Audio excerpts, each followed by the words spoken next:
നമസ്കാരം. ഫോട്ടോവീട് മാസികയുടെ വാരാന്ത്യ വാർത്താധിഷ്ഠിത പരിപാടിയായ ഫോട്ടോ ന്യൂസിലേക്ക് ഏവർക്കും ഹൃദ്യമായ സ്വാഗതം.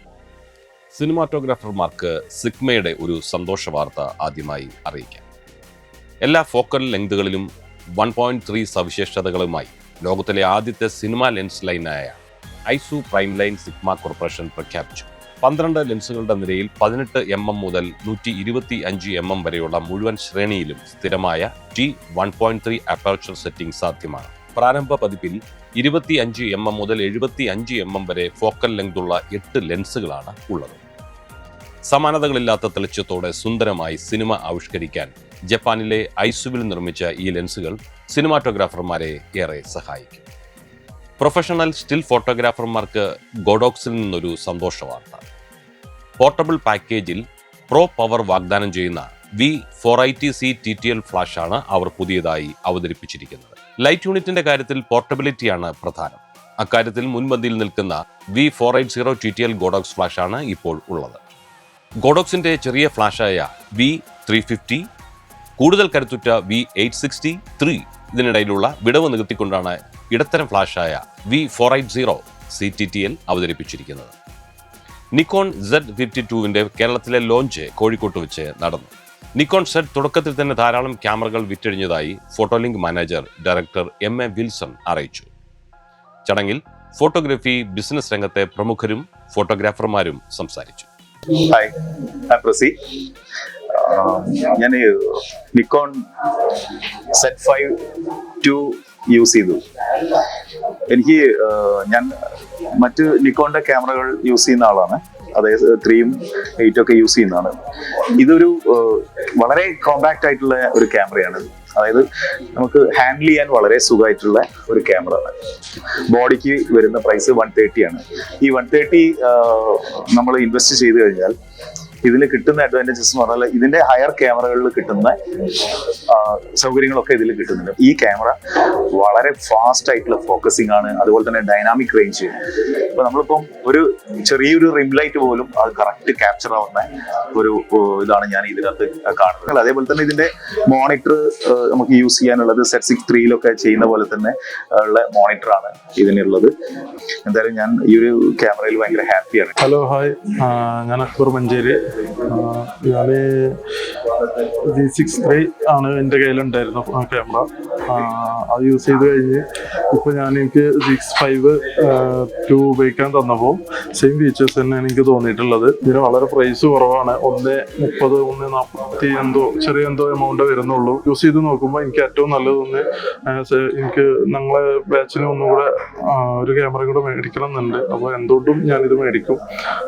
2 ക്യാമറ യൂസ് ചെയ്യുകയാണെങ്കിൽ ഒരു ക്യാമറ ആയിട്ട് ഇത് യൂസ് ചെയ്യാൻ പറ്റും. സെയിം ഫീച്ചേഴ്സും കാര്യങ്ങളൊക്കെ ഇതിൽ വരുന്നുണ്ട്. ബഡ്ജറ്റ് കുറവാണ്. അതുകൊണ്ട് എന്തുകൊണ്ടും അടിപൊളി സാധനം. എൻ്റെ പേര് സുബീഷ് ശിവ, കോഴിക്കോടാണ്. ഞാനിപ്പോൾ ഒരു Z5 II എന്ന് പറഞ്ഞൊരു ക്യാമറ ജസ്റ്റ് നമ്മളൊന്ന് എക്സ്പീരിയൻസ് ചെയ്തു.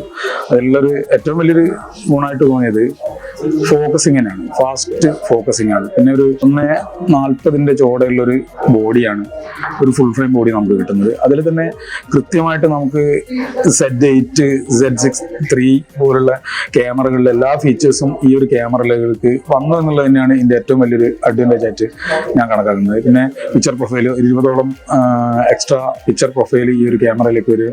അത് നമുക്ക് കൃത്യമായിട്ട് വെഡിങ്ങിലായാലും മറ്റ് ഏത് തരത്തിലുള്ള ഫോട്ടോഗ്രാഫിയിലായാലും നമുക്ക് ഉപയോഗിക്കാൻ പറ്റുന്ന രീതിയിലുള്ള ഒരുപാട് പിക്ചർ പ്രൊഫൈൽ വന്നിട്ടുണ്ട്.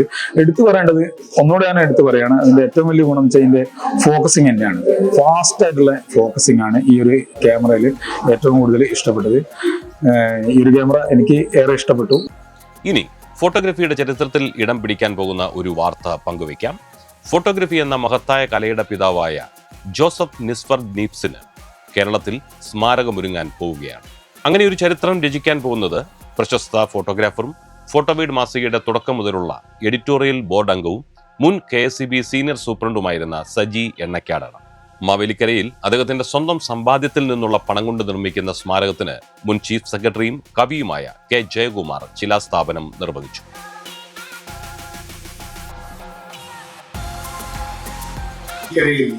ഈ 200 വർഷങ്ങൾക്ക് മുമ്പ് ഫ്രാൻസിൽ നടത്തിയ ഒരു കണ്ടുപിടുത്തത്തെ ഇവിടെ മാവേലിക്കരയിൽ ഈ കൊച്ചു ഗ്രാമത്തിൽ 200 വർഷങ്ങൾക്ക് ശേഷം പ്രകീർത്തിക്കപ്പെടുകയാണ്, അനശ്വരമാക്കപ്പെടുകയാണ്.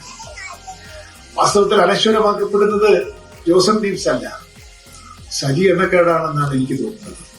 അദ്ദേഹത്തിന്റെ ആർജവവും അദ്ദേഹത്തിന്റെ സമർപ്പണ ബുദ്ധിയും അദ്ദേഹത്തിന്റെ ആത്മാർത്ഥതയും അദ്ദേഹത്തിന്റെ പാഷൻ, അദ്ദേഹത്തിന്റെ ഈ ഫോട്ടോഗ്രാഫിയോടുള്ള പാഷൻ, ആത്മാർത്ഥതയാണ് ഇവിടെ ശാശ്വതീകരിക്കപ്പെടുന്നത് എന്ന് എനിക്ക് തോന്നുന്നു. ലോക ഫോട്ടോഗ്രഫിയുടെ ചരിത്ര രചനകളിലൂടെ ശ്രദ്ധേയനായ സജി എണ്ണക്കാട് ഫോട്ടോവേഡ് സ്റ്റുഡിയോയിൽ എത്തിയിട്ടുണ്ട്. തന്റെ ഈ സ്വപ്ന പദ്ധതിയെക്കുറിച്ച് അദ്ദേഹം നമ്മോട് ഇപ്പോൾ സംസാരിക്കും. ശ്രീ സജി എണ്ണക്കാട്, ഈ ഫ്ലോറിൽ വന്നതിന് താങ്കൾക്ക് ആദ്യമേ ഞാൻ നന്ദി പറയുകയാണ്. ഏതായാലും ഞാൻ ഓർക്കുകയായിരുന്നു, സാധാരണ നമ്മളൊരു മെമ്മോറിയൽ ആർക്കെങ്കിലും വേണ്ടി ചെയ്യുകയാണെങ്കിൽ ഒന്നുകിൽ നമ്മളുടെ രക്തബന്ധത്തിലുള്ളവർ, മാതാപിതാക്കൾ, സഹോദരങ്ങൾ, അല്ലെങ്കിൽ ഏറ്റവും അടുത്ത തിക് ഫ്രണ്ട്സിന് വേണ്ടിയിട്ട് നമ്മൾ എന്തെങ്കിലുമൊക്കെ ഒരു സ്മാരകം ചെയ്യാറുണ്ട്. ഇതാ ഇവിടെ എനിക്ക് തോന്നുന്നത് താങ്കൾ ഒരിക്കലും ജീവിതത്തിൽ നേരിട്ട് കണ്ടിട്ടില്ലാത്ത ഒരു വ്യക്തിക്ക് വേണ്ടി മാവേലിക്കര എന്ന് പറയുന്ന ഒരു പ്രദേശത്തെ ഒരു സ്മാരകം പണിയുകയാണ്. അദ്ദേഹം ഇന്ത്യക്കാരൻ പോലുമല്ല, ഫ്രാൻസിലുള്ള ഒരാളുടെ പേരിലാണ്. എന്താണ് ഇങ്ങനെയൊക്കെ ചെയ്യാൻ താങ്കളെ പ്രേരിപ്പിക്കുന്നത്? അതിൻ്റെ പ്രധാന കാരണമെന്ന് പറയുന്നത് ആധുനിക ലോകത്തിൻ്റെ കലയാണ് ഫോട്ടോഗ്രാഫി. ഇന്ന് ലോകം എമ്പാടും ഓരോ നിമിഷവും എത്ര ക്ലിക്കുകളാണ് ഇങ്ങനെ ക്ലിക്ക് ക്ലിക്ക് ക്ലിക്ക് ഇങ്ങനെ അടിച്ചുകൊണ്ടിരിക്കുന്നത്, നിലയ്ക്കാതെ ക്യാമറകൾ ചലിച്ചുകൊണ്ടിരിക്കുകയാണ്. പക്ഷേ ആ ക്യാമറ ഉപയോഗിച്ച് നമ്മുടെ നാട്ടിൽ ഫോട്ടോഗ്രാഫർമാർ പല വിധത്തിലുള്ള ഉപജീവന മാർഗങ്ങളൊക്കെ നടത്തുന്നു. ഇപ്പോൾ ക്യാമറ വിറ്റ് കമ്പനികൾ കോടീശ്വരന്മാരാകുന്നു.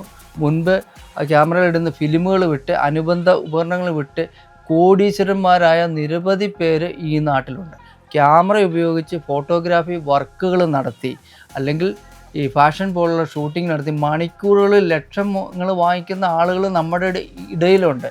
പക്ഷേ ഈ ഫോട്ടോഗ്രാഫർമാർക്ക് ആർക്കും ഇതാരാണ് ലോകത്തെ ആദ്യത്തെ ഫോട്ടോഗ്രാഫി എടുത്തത്, ആരാണ് ഈ കല നമുക്ക് വേണ്ടി ത്യാഗപൂർണമായി കഷ്ടപ്പെട്ട് പരീക്ഷണം നടത്തി കണ്ടുപിടിച്ചതെന്ന് ഒരു മനുഷ്യർക്കും അറിയത്തില്ല.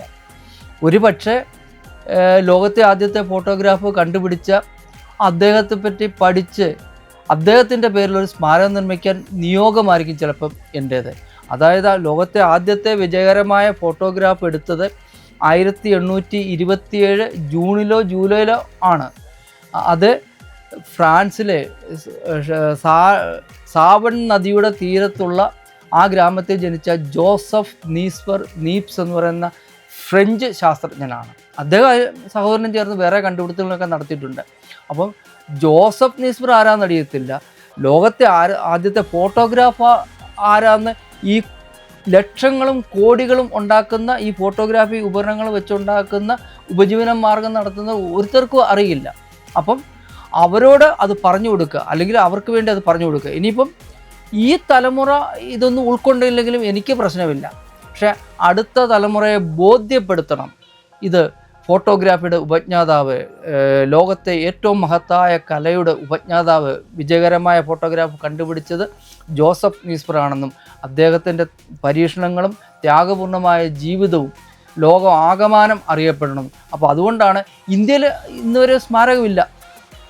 എന്തുകൊണ്ട് ഇത്രയും വലിയൊരു രാജ്യത്ത് ഫോട്ടോഗ്രാഫിക്ക് വേണ്ടി ഒരു സ്മാരകം ഉണ്ടല്ലോ? ഫ്രാൻസിൽ അദ്ദേഹത്തിൻ്റെ ജന്മനാട്ടിൽ 1933 മാൻഡ്രേ എന്ന് പറയുന്ന പ്രശസ്ത പാരീസിലെ ചിത്രകാരനും ആർട്ടിസ്റ്റുമായ മാൻഡ്രേ നാട്ടുകാരിൽ നിന്നും പണം എടുത്തിട്ട് 50 അടി നീളത്തിലും 15-20 അടി ഉയരത്തിലൊരു മാർബിൾ ഫലകത്തിൽ അദ്ദേഹത്തിൻ്റെ പേരെഴുതി വെച്ചിട്ടുണ്ടായിരുന്നു.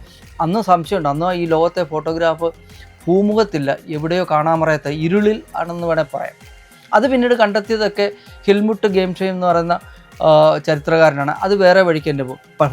അപ്പോൾ ഇന്ത്യയിൽ ഫോട്ടോഗ്രാഫിയുടെ ഉപജ്ഞാതാവിന് ഒരു സ്മാരകമില്ല. ക്യാമറ ഉപയോഗിച്ച് ക്യാമറ ഉപകരണങ്ങൾ വെച്ച് അത് വിപണനം നടത്തി കോടികൾ ഉണ്ടാക്കുന്നവരുണ്ട്. ക്യാമറ ഉപയോഗിച്ച് ഉപജീവന മാർഗം നടത്തി മണിക്കൂറുകളിൽ ലക്ഷം വാങ്ങിക്കുന്ന ഫോട്ടോ ഷൂട്ട് ചെയ്യുന്ന ആളുകൾ ഇന്നിവിടെ ഉണ്ട്. ആർക്കും ഇദ്ദേഹം ആരാണെന്നോ എവിടെ നിന്ന് വന്നാണെന്നോ ഏത് ഫോട്ടോഗ്രാഫാണ് ആദ്യം എടുത്തതെന്നുള്ളത് അറിയില്ല. അതൊരു വലിയ നിരാശാജനകമായ കാര്യമാണ്. അപ്പോൾ ഈ കേരളത്തിലും ഇന്ത്യയിലുമുള്ള ആളുകളെ ജോസഫ് നീസ്പറെ പരിചയപ്പെടുത്താൻ ഒരുപക്ഷെ നിയോഗം ആയിരിക്കാം. അതിൻ്റെ പേരിലാണ് ഞാൻ അദ്ദേഹത്തിനൊരു സ്മാരകം, അത് എൻ്റെ സ്വന്തം അധ്വാനത്തിൽ നിന്ന് ലഭിച്ച പണം കൊണ്ട്, അത് പണം എങ്ങനെയാണെന്ന് വെച്ചാൽ ഞാൻ ചിട്ടിയിൽ ചേർന്നും അതിന് കാരണമുണ്ട്. ഞാൻ ഒരു ഉദ്യോഗസ്ഥനാണ്, അതിൻ്റെ PF ചേർന്നിട്ടാണ് ഇങ്ങനെ അതിനുള്ള പണം സമ്പാദിച്ചത്. അതിലേക്ക് വരാനുള്ള കാരണം മലയാളത്തിലെ ആദ്യത്തെ ഫോട്ടോഗ്രാഫി ചരിത്രം നിശ്ചലം നിശബ്ദം എന്ന് പറയുന്ന പുസ്തകം എഴുതാൻ ഈശ്വരൻ എന്നെ അനുഗ്രഹിച്ചു. അങ്ങനൊരു പുസ്തകം 2017 ഇടപ്പള്ളി ചെങ്ങമ്പുഴ പാർക്കിൽ വെച്ച് K. ജയകുമാർ IAS പ്രകാശനം ചെയ്തു. ആ പുസ്തകമാണ് മലയാളത്തിലെ ആദ്യത്തെ പുസ്തകം. ഈ അടുത്ത സമയത്ത് അദ്ദേഹം മറ്റൊരു പ്രസ്ഥാനം നടത്തി. ഇന്ത്യയിൽ അത്തരം ഒരു ഫോട്ടോഗ്രാഫി ചരിത്ര പുസ്തകം ഇന്ന് വരെ ഇറങ്ങിയിട്ടില്ല എന്ന്, ഇന്ത്യൻ ഭാഷകളിൽ ഇറങ്ങിയിട്ടില്ല എന്ന് അദ്ദേഹം ഒരു പ്രസ്താവന നടത്തിയിട്ടുണ്ട്. ഏതായാലും ശ്രീ സജി എണ്ണക്കാട്, താങ്കളുടെ ആ ഒരു നിയോഗത്തെ ഞങ്ങളും വിലയുള്ളതായിട്ട് കാണുന്നു. നിങ്ങളുടെ ആ സ്മാരക നിർമ്മാണത്തിൻ്റെ പ്രാരംഭഘട്ടം എവിടം വരെ എത്തി കാര്യങ്ങളൊക്കെ? പ്രാരംഭഘട്ടം എന്ന് പറഞ്ഞാൽ ഈ സ്മാരകം നിർമ്മിക്കുന്നതിന് വേണ്ടി ഞാൻ മാവേലിക്കരയിലെ തെക്കേക്കര പഞ്ചായത്തിലെ വാത്തുകുളം എന്ന് പറയുന്ന സ്ഥലത്ത് 5.5 സെൻറ്റ് സ്ഥലം വില കൊടുത്ത് വാങ്ങിച്ചിട്ടുണ്ട്. അതിന് ചുറ്റുമതിൽ കെട്ടി അതൊക്കെ മണ്ണൊക്കെ ഇട്ട് നിരപ്പാക്കി എല്ലാം ചെയ്തു. ജൂൺ 3-ാം തീയതി വൈകുന്നേരം 4:30 മലയാളത്തിൻ്റെ കവിയും സാഹിത്യകാരനും കേരളത്തിൻ്റെ മുൻ ചീഫ് സെക്രട്ടറിയുമായ K. ജയകുമാർ IAS അദ്ദേഹം വന്ന് ശിലാസ്ഥാപനം നടത്തി. അതായത് നമ്മൾ തറക്കല്ലിടാൻ വേണ്ട എടുത്ത കുഴിയിൽ, ആ കല്ലിടുന്ന കുഴിയിൽ ജയകുമാർ സാറ് തന്നെ സിമെൻറ്റ് ചട്ടിയിൽ നിന്നും 2, 3, 4 പ്രാവശ്യം സിമെൻറ്റ് കോരിയിട്ട് അദ്ദേഹം തന്നെ വേറെ ആരുടെയും കൈകൾ തൊടിയിക്കാതെ എൻ്റെ കയ്യിൽ നിന്ന് അതിനുള്ള ശില വാങ്ങി അവിടെ ഇട്ട ഒരു ധന്യമുഹൂർത്തം കഴിഞ്ഞിട്ട് അതിൻ്റെ ആഹ്ലാദത്തിലാണ് ഞാനിപ്പോൾ. ഏതായാലും ഫോട്ടോ വീഡിയോയിലേക്ക് താങ്കൾ കടന്നു വരാനും ചന്ദനലേപ സുഗന്ധം പോലെ തന്നെ സാറിൻ്റെ കയ്യിൽ നിന്നും അങ്ങനെ ഒരു നല്ല ഒരു തറക്കല്ലിടാനുള്ളൊരു ഭാഗ്യം ലഭിച്ച സ്ഥിതിക്ക് അതിൻ്റെ പണികൾ വേഗത്തിൽ പുരോഗമിക്കട്ടെ എന്നും, ഇന്ത്യയിലെ അല്ല ലോകത്തിലെ തന്നെ ഫോട്ടോഗ്രാഫി പ്രേമികളെ ഉറ്റുനോക്കുന്ന ഒരു സ്ഥലമായി മാവേലിക്കരയിലെ ജോസഫ് നീഫ്സറിൻ്റെ ഈ സ്മൃതി സ്ഥലം കവാടം ആയിത്തീരട്ടെ എന്നും ഈ ഫോട്ടോ വൈഡിന് വേണ്ടിയിട്ട് ഞങ്ങൾ ആശംസിക്കുകയാണ്. താങ്കളുടെ ഉദ്യമത്തിന് ഫോട്ടോ വൈഡിൻ്റെ എല്ലാ ആശംസകളും നേരുന്നു. അമേരിക്കയുടെ താരിഫ് വർധന കാരണം സിഗ്മ ഉൽപ്പന്നങ്ങൾക്ക് 10% വില വർദ്ധിച്ചു. B&H ഫോട്ടോ ഉൾപ്പെടെയുള്ള അമേരിക്കയിലെ പ്രധാന വിൽപ്പന കേന്ദ്രങ്ങളിൽ ഈ വില വർധനവ് പ്രാബല്യത്തിൽ വന്നു കഴിഞ്ഞു. Sigma 300-600mm f4DG OS sports പോലുള്ള പുതിയ ലെൻസുകളുടെ വില $5,999 നിന്ന് $6,599 വർദ്ധിച്ചിരിക്കുന്നത്. $1,499 നിന്ന് $1,649 sigma 28105 f2.8 DG DN art ലെൻസിന്റെ വില വർദ്ധിപ്പിച്ചത്. ക്യാമറകൾക്കും സ്മാർട്ട് ഫോണുകൾക്കുമായി ഹാർലോ പുതിയ പോർട്ടബിൾ ലൈറ്റുകൾ പുറത്തിറക്കുന്നതായുള്ള ഒരു വാർത്തയും വരുന്നുണ്ട്. ഹാർലോ 2 പുതിയ ലൈറ്റുകളാണ് ഇപ്പോൾ പ്രഖ്യാപിച്ചിരിക്കുന്നത്. Mini 2 20 watts bicolour LED photography light കിറ്റും മാക്സേഫിനായുള്ള Sol 5 Spectra RGB CW mobile ലൈറ്റുമാണ് ഇപ്പോൾ പ്രഖ്യാപിച്ചിരിക്കുന്നത്. ഹാർലോ മിനി 220 സ്റ്റുഡിയോയ്ക്കും ലൊക്കേഷൻ ജോലികൾക്കുമുള്ള ഒരു കോമ്പാക്ട് പവർ ഹൗസാണ്.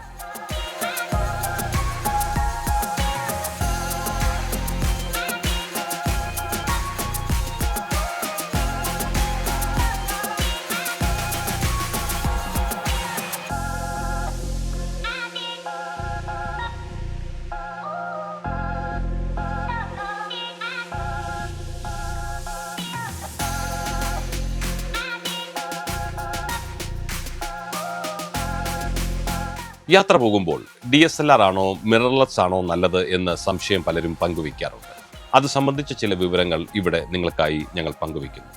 യാത്രയുടെ കാര്യത്തിൽ DSLRകളെ അപേക്ഷിച്ച് മിറർലെസ് ക്യാമറകൾക്ക് നിരവധി ഗുണങ്ങളുണ്ട്. പുതിയ സാങ്കേതിക വിദ്യയാണ് അതിലുള്ളത് എന്നതാണ് ഏറ്റവും പ്രധാനം. ചെറുതും ഭാരം കുറഞ്ഞതും ആണെന്നതാണ് മറ്റൊരു പ്രത്യേക സവിശേഷത. USB-Cയിൽ ചാർജ് ചെയ്യാൻ സാധിക്കുന്നതിനാൽ പ്രത്യേക ചാർജർ ആവശ്യമില്ല എന്നത് മറ്റൊരു ഗുണം. മികച്ച ഓട്ടോ ഫോക്കസ് സംവിധാനമാണ് മറ്റൊരു മേന്മ. മാത്രമല്ല AI ട്രാക്കിംഗ് സംവിധാനങ്ങളും മികച്ചതാണ്. ഇമേജ് സ്റ്റെബിലൈസേഷന്റെ കാര്യത്തിലും മിറർലെസ് തന്നെയാണ് മുന്നിൽ. കൂടാതെ വീഡിയോ ഷൂട്ട് ചെയ്യുന്നതിനും മിറർലെസ് നല്ലതാണ്. ഇങ്ങനെയൊക്കെയാണെങ്കിലും യാത്ര പോകുമ്പോൾ DSLR ക്യാമറകളുടെ പ്രധാന മികവ് ബാറ്ററി ലൈഫിന്റെ കാര്യത്തിലാണ്. ഇടയ്ക്കിടെ ബാറ്ററി ഓഫായി പോകുന്ന പ്രശ്നം അതിനുണ്ടാവില്ല. DSLR ക്യാമറകൾ സെക്കൻഡ് ഹാൻഡ് വിപണിയിൽ ചുരുങ്ങിയ വിലയ്ക്ക് കിട്ടുമെന്നതും അനുകൂല ഘടകമാണ്. ക്യാമറ കേടായാലോ മോഷണം പോയാലോ നമുക്ക് വലിയ സാമ്പത്തിക നഷ്ടം സംഭവിക്കില്ലല്ലോ. ഇനി ഫാൽക്കാമിന്റെ പുതിയ കാർബൺ ഫൈബർ ട്രൈപോഡുകളെ കുറിച്ചുള്ള വാർത്തയിലേക്ക് പോകാം. ഫാൽക്കാമിന്റെ ഭാരം കുറഞ്ഞതും പോർട്ടബിളുമായ ഏറ്റവും പുതിയ ട്രീ റൂട്ട് ട്രൈപോഡുകൾ ആരെയും വിസ്മയിപ്പിക്കും എന്നാണ് കരുതുന്നത്. Tree root kick lock light ട്രൈപോഡുകളുടെയും tree root kick lock pro ട്രൈപോഡുകളുടെയും വില $400 മുതൽ ആരംഭിക്കുന്നു. ഇതിന്റെ കാലുകൾ ഉയർന്ന നിലവാരമുള്ള T300 കാർബൺ ഫൈബറും 9 പാളികളുള്ള കാർബൺ തുണിയും കൊണ്ടാണ് നിർമ്മിച്ചിരിക്കുന്നത്. 40 കിലോ ഭാരം വരെ ഇത് താങ്ങും. 472 മില്ലിമീറ്റർ വരെ താഴ്ത്താനും 1.53 മീറ്റർ വരെ ഉയർത്താനും ഇതിന് സാധിക്കും. CCD ഇമേജ് സെൻസറിന്റെ കോ ഇൻവെന്ററായ ജോർജ് ഇ സ്മിത്ത് വിടവാങ്ങി. ഡിജിറ്റൽ ഫോട്ടോഗ്രാഫിയുടെ വികസനത്തിൽ നിർണായക പങ്കുവഹിച്ച CCD ഇമേജ് സെൻസറിന്റെ കണ്ടുപിടുത്തക്കാരിൽ ഒരാളായ ഡോക്ടർ ജോർജ് എൽവുഡ് സ്മിത്ത് ന്യൂജേഴ്സിയിലെ സ്വവസതിയിൽ അന്തരിച്ചു. അദ്ദേഹത്തിന് 95 വയസ്സായിരുന്നു. ഇത്രയുമാണ് ഈ ആഴ്ചയിലെ വിശേഷങ്ങൾ. അടുത്ത വാർത്താ വിശേഷങ്ങളുമായി അടുത്ത ആഴ്ച കാണാം. വാർത്തകൾ ഇഷ്ടമായെങ്കിൽ ലൈക്ക് ചെയ്യാനും ഷെയർ ചെയ്യാനും മറക്കരുത്. നിങ്ങൾ ഇതുവരെ ഫോട്ടോവേഡിന്റെ ഈ യൂട്യൂബ് ചാനൽ സബ്സ്ക്രൈബ് ചെയ്തിട്ടില്ലെങ്കിൽ ഇപ്പോൾ തന്നെ സബ്സ്ക്രൈബ് ചെയ്യുക. നിങ്ങളുടെ സുഹൃത്തുക്കൾക്ക് ഷെയർ ചെയ്യുക. മറ്റു വാർത്തകളുമായി വീണ്ടും കാണുന്നവരെ എല്ലാവർക്കും നന്ദി.